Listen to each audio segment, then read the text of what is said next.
Hey, if you like to enjoy a cookie as perhaps your sweet treat from time to time, well, here is an option that is packed with flavor minus the guilt.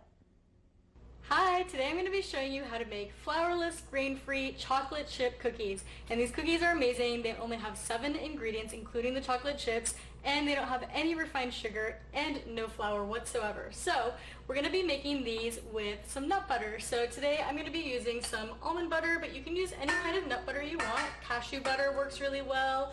You can also use walnut butter. You can even use peanut butter if you want to use that.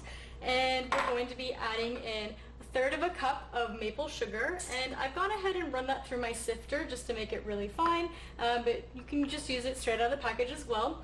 We've got 1 egg that we're going to be using, and I have 1 tablespoon of vanilla extract, and I have 1 teaspoon of baking soda, and we have a little bit of sea salt. This is about 1/4 teaspoon of sea salt, and that is all that goes into our cookies. So we're going to go ahead and use our stand mixer and get that blended together. I always like to take a little pause in the middle of the mixing just to scrape down the sides, make sure everything is getting combined. And sometimes the oil separates from the nut butter a little bit, but that's okay. You just need to mix it a little bit more and it'll get that perfectly combined for you. Alright, our cookies are combined, and now we get to do the fun part of folding in our chocolate chips. So just make sure you get all your cookie mix off of your little mixer here, and we're going to go ahead and take our chocolate chips. So this is 1 cup of chocolate chips, and instead of using the mixer for this, you're just going to go ahead and fold them in, and that is it. Once these get combined, we can start prepping these and turning these into our cookies.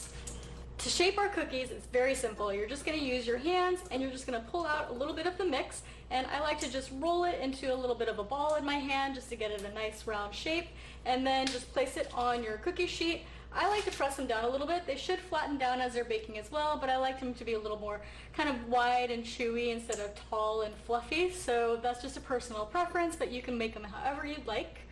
And so we're just going to go ahead and work with all our cookies here and place them on our cookie sheet.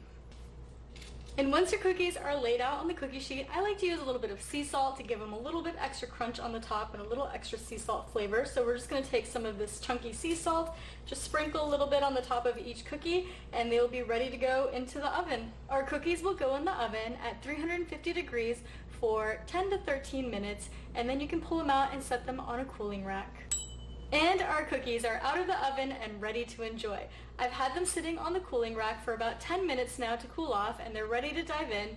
I highly recommend enjoying them with a glass of nut milk, a chai latte, a nice warm tea, anything that you enjoy with your cookies. So let's dive in. Let's see how these turned out. So good. They're almost a guilt-free trip with all the nut butter. Such a small amount of sugar, but the perfect amount of sweet. And using that nut butter keeps them so moist and chewy inside, so these are absolutely delicious. I think you're going to love them.